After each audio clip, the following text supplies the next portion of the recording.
Mi querido Jesús Lemus, ¿cómo ves esta movida del gobierno de la 4T a través de la Unidad de Inteligencia Financiera para demandar en cortes de Estados Unidos al círculo cercano y al mismísimo Genaro García Luna para tratar de recuperar el dinero para el pueblo de México? Te saludo con mucho gusto, mi querido Vicente Serrano, siempre un placer poder saludarte. Por supuesto, y bueno, qué interesante que tocas el tema justamente de Genaro García Luna y con relación a este trabajo de la Unidad de Inteligencia Financiera, que es el que está el doctor Santiago Nieto, pues lo hemos visto muy activo. Te digo, para mí es uno de los mejores personajes que tiene la Cuarta Transformación, que va a llevar sin duda a la transformación de este país. Bueno, con relación a la nota, creo que lo que señala el periódico Reforma no es del todo exacto. Es decir, el gobierno mexicano en este momento no está buscando una demanda penal, una denuncia penal en cortes de Estados Unidos. Lo que sí está haciendo la Unidad de Inteligencia Financiera es que está aportando elementos que le pidió justamente el gobierno norteamericano, el Departamento de Justicia de Estados Unidos, le pidió apoyo para si había algo más que a ellos no pudiera encontrar en ese estira y afloja, porque parece que se les zafa al gobierno norteamericano el juicio a Genaro García Luna. Están negociando a muy alto nivel, mi querido Vicente. Las negociaciones están por parte de Felipe Calderón, por parte de un grupo de abogados que representan justamente a Genaro García Luna. Están negociando al más alto nivel con Kamala Harris, con el propio Joe Biden, para ver la posibilidad de que a Genaro García Luna se le otorgue la condición de testigo protegido y con ello evitar justamente que sea sancionado a una cadena perpetua, por lo menos dentro de prisión, porque de que es responsable de los delitos, es responsable de eso que se le acusa de relación con el narcotráfico. Pero te digo, hay un grupo de personas, entre ellos el presidente Felipe Calderón, que están negociando al más alto nivel la posibilidad de zafarlo. Obviamente, dentro del gobierno de Estados Unidos, dentro del Departamento de Justicia, hay gente que dice, es que este es un responsable, no nada más permitió la colusión en el gobierno de Felipe Calderón, la colusión del Estado con el narcotráfico, sino que también saqueó, robó las finanzas del gobierno norteamericano. Entonces, a los gringos lo que realmente les está doliendo es que les hayan robado gran parte de los recursos del Fondo Mérida, que fueron a pagar justamente a las bolsas de Genaro García Luna, justamente a través de esa red de complicidad que pudo establecer con estos empresarios israelitas, los Weinberg. Entonces, Estados Unidos está buscando la forma. Hay un sector en Estados Unidos que se opone a esa negociación entre Biden y Felipe Calderón para que Genaro García Luna quede de alguna forma inimputable, por decir de alguna forma, y señalarlo únicamente como testigo protegido y sacarlo y evitarle justamente la sentencia casi de por vida en prisión. Pero lo que realmente ese sector está pidiendo al gobierno mexicano, o le pidió al gobierno mexicano, fue el aporte de más pruebas, de más situaciones irregulares en el país, que ellos pudieran embonar justamente en ese engranaje legal que le han establecido a García Luna, para que mantenerlo de una forma inequívoca, que no pudiera haber la posibilidad de que se negocie entre Biden y el expresidente Felipe Calderón y se pudiera dar esa libertad. Por eso vemos la actuación justamente del titular de la Unidad de Inteligencia Financiera, de Santiago Nieto, haciendo este aporte de pruebas donde efectivamente, como tú señalas, involucra a 11 personas fiscales, a 11 personas físicas y a 39 personas morales que estuvieron operando justamente en el gobierno de la administración de Enrique Peña Nieto. Esto yo ya lo señalaba, mi querido Vicente, y perdón por la publicidad, pues ya lo señalaba en el libro El Licenciado, donde refiero justamente la intervención de Genaro García Luna en el gobierno de Enrique Peña Nieto, aun cuando ya no tenía ningún cargo, que seguía haciendo ahí algunas maniobras y que seguía empujando de manera importante la gestión para que algunas empresas cercanas a él y a su familia estuvieran en el aro justamente de lo que es el reparto de contratos del gobierno de Enrique Peña Nieto, y se beneficiaron por supuesto. Y entonces lo que hoy vemos en este caso del fiscal de la Unidad de Inteligencia Financiera, de Santiago Nieto, reclamando o haciendo señalamientos sobre el desvío de 250 millones de dólares, pues tiene mucho que ver con el manejo de los fondos del Plan Mérida, que es una información bien cerrada, bien sellada, no se puede tener acceso a ella, pero por supuesto que la Unidad de Inteligencia Financiera sabe exactamente cómo se dio justamente ese desvío de dineros, no solamente del gobierno de Enrique Peña Nieto, sino en el gobierno de Felipe Calderón, que fue cuando Genaro García Luna, pues justamente era el que estaba a cargo de esos centavos. Entonces, resumidas cuentas, mi querido Vicente, creo que en este sentido lo que está haciendo el gobierno mexicano no es iniciar un litigio contra Genaro García Luna. Elementos hay suficientes como para iniciar un litigio y traerlo justamente a México, y no precisamente por una cuestión financiera, sino sería más bien por una cuestión de relación con el narco. Lo que está haciendo el gobierno mexicano es colaborar con el gobierno de Estados Unidos, aportándole elementos de cómo se saquearon, no nada más las finanzas mexicanas, sino también las finanzas del gobierno norteamericano, que insisto, las que fueron horadadas en el famoso Plan Mérida, que nunca se aplicó para combatir al narcotráfico, como todos sabemos. Entonces, mi querido Jesús, no se ha presentado esta demanda porque tengo datos, perdón que insista en esto, esto es importante, que se ha presentado una demanda civil en una corte de Florida, en la cual se solicita se le permita decomisar al menos 39 empresas y propiedades de Genaro García Luna, este ex jefe policial mexicano, acusado de haberse enriquecido recibiendo sobornos del cártel de Sinaloa. Ya había adelantado incluso hace unos días, la leímos aquí, la columna en el periódico La Jornada de Santiago Nieto, esta demanda que para recuperar los bienes obtenidos ilícitamente por Genaro García Luna más allá de nuestras fronteras. ¿Sabes algo de esta demanda en Florida?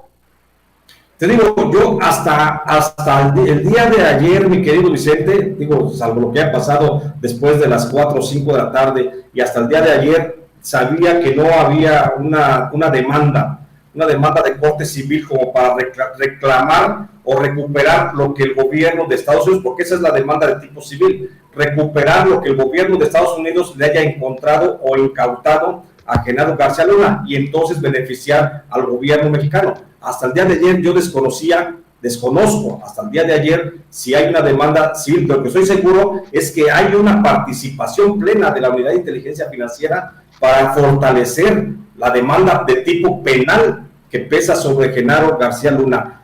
Te digo, de ayer en la tarde a horas de hoy del mediodía, no sé, te desconozco, necesitaría establecer yo comunicación con algunas fuentes, pero creo que la demanda de tipo civil sale de mi radar todavía. Discúlpame, no puedo confirmar ni desmentir, pero hasta ayer, al filo de las 5 de la tarde, no había presentado ninguna demanda de tipo civil el gobierno mexicano, y todo se centraba, mi querido Vicente, todo se centraba a la participación de la Cuarta Transformación en el fortalecimiento de ese enjuiciamiento o de ese proceso penal contra Genaro García Luna con relación a las historias que ya conocemos, que ya sabemos cómo se dieron justamente en el sexenio de Felipe Calderón. Muy bien. Oye, maestro, sé que tienes preparado un informe sobre esta situación migratoria, esta crisis migratoria entre México y Estados Unidos. Hoy tengo entendido que son casi 500,000 de personas migrantes, principalmente de América Central y del Caribe, las que estarían en diversas partes de nuestro país. Y bueno, pues las imágenes más dramáticas son las de los campamentos haitianos en el norte de México, frontera sobre todo con Texas.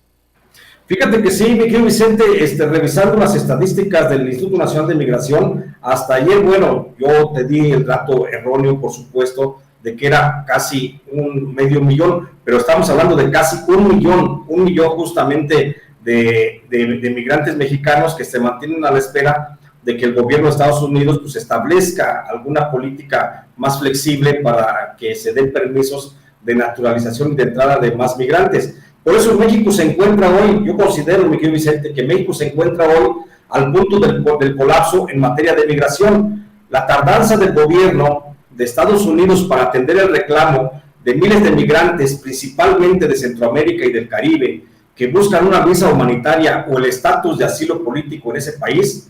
ha hecho que hoy casi 1 millón de personas que huyen de la pobreza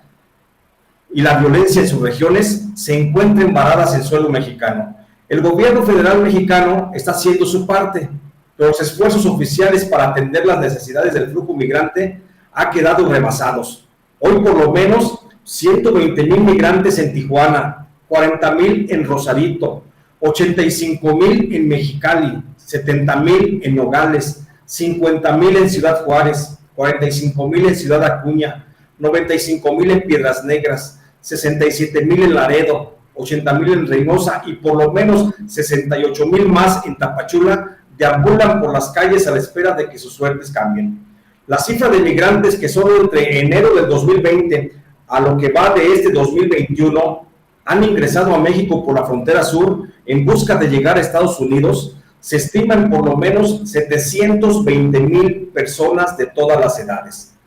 mayormente hombres y mujeres con edades que oscilan entre los 18 a los 45 años de edad. Pero también hay niños y adultos mayores. Se calcula, según cifras del Instituto Nacional de Migración, que dentro de la población migrante, que hoy no tiene una forma segura de subsistencia, hay por lo menos 120,000 adultos cuyas edades oscilan entre los 60 a los 75 años de edad, en donde también resaltan la presencia de por lo menos 58,000 menores con edades entre los 2 a los 17 años de edad. Ellos, los adultos mayores y los menores de edad, que suman más de 178,000 personas, son los que han puesto a prueba a las instituciones de servicios básicos de los gobiernos locales de las principales ciudades fronterizas, en donde se reporta que los servicios médicos y de asistencia social se encuentran al tope de sus capacidades. En Tijuana, Rosarito, Mexicali, Nogales y Ciudad Juárez, por ejemplo, las oficinas del DIF estatal y municipal ya no atienden más solicitudes de asistencia alimentaria y médica. En esas localidades son diversas organizaciones de la sociedad civil las que están corriendo a cargo de la asistencia humanitaria que requieren los migrantes. Igual sucede en Ciudad Acuña, Piedras Negras y Laredo, Reynosa y Tapachula, donde si no fuera por diversas organizaciones no gubernamentales de asistencia social, la mayoría de los migrantes no tendrían un pedazo de pan que llevarse a la boca y sin duda ya muchos habrían muerto por infecciones estomacales y respiratorias, que son los principales padecimientos de salud que afronta esta población. Llama la atención un dato escalofriante, mi querido Vicente, el que refiere que por lo menos el 67% de todos los migrantes que se ubican en estas ciudades fronterizas no tienen en dónde vivir. Es decir, cerca de 482,000 personas están viviendo en la vía pública, principalmente en plazas públicas y parques, en donde se encuentran expuestos a la delincuencia, tanto común como organizada. Y el problema de la delincuencia a la que se encuentran expuestos los migrantes, solo hablando de las citadas ciudades fronterizas, pues es verdaderamente mayúsculo. Es una cifra que no se menciona en ninguna estadística oficial del gobierno mexicano, pero que se conoce y se reconoce como grave por parte de diversas organizaciones de ayuda a migrantes. Se estima que de cada 100 migrantes que desde 2020 permanecen en México a la espera de llegar a Estados Unidos, por lo menos 30 de ellos han sido extorsionados o se encuentran bajo extorsión por parte de grupos de la delincuencia organizada.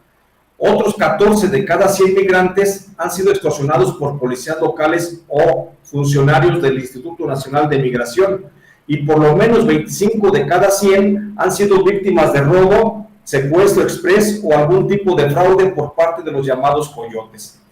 Es decir, solo 29 de cada 100 migrantes no han sido objeto de algún tipo de violencia, robo o extorsión,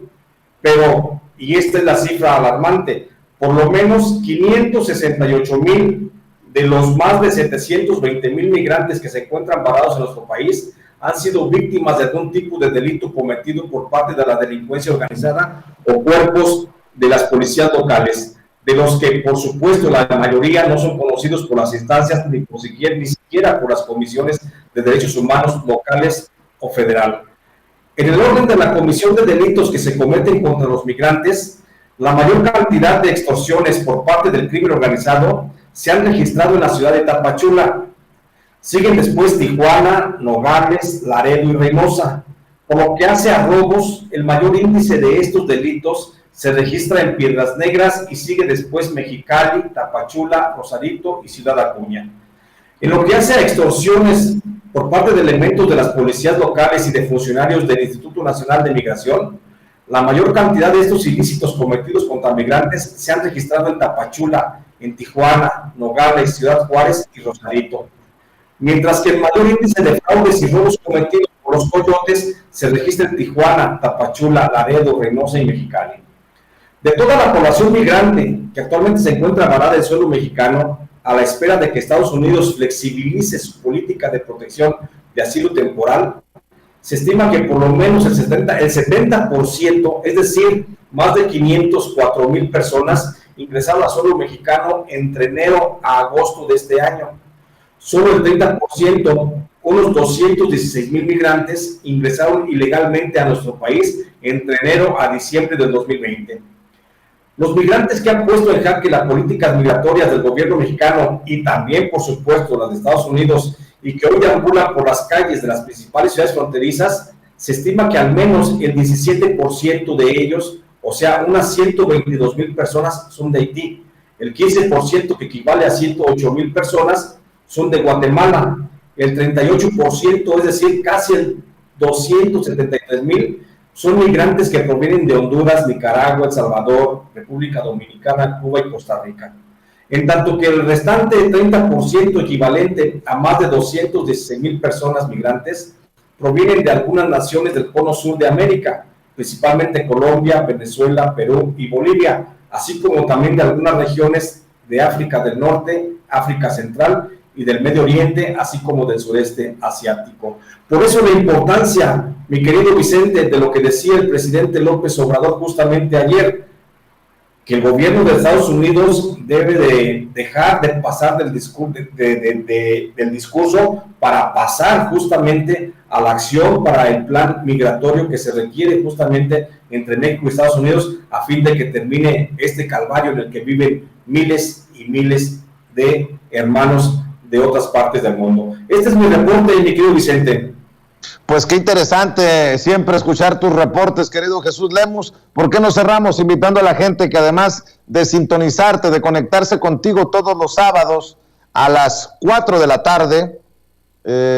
también esté al pendiente en Sin Censura TV, Sin Censura Media, Sin Censura presenta obviamente el espacio que conduce orgullosamente el maestro Jesús Lemus, también está al pendiente de lo que haces en otras trincheras y en las redes sociales?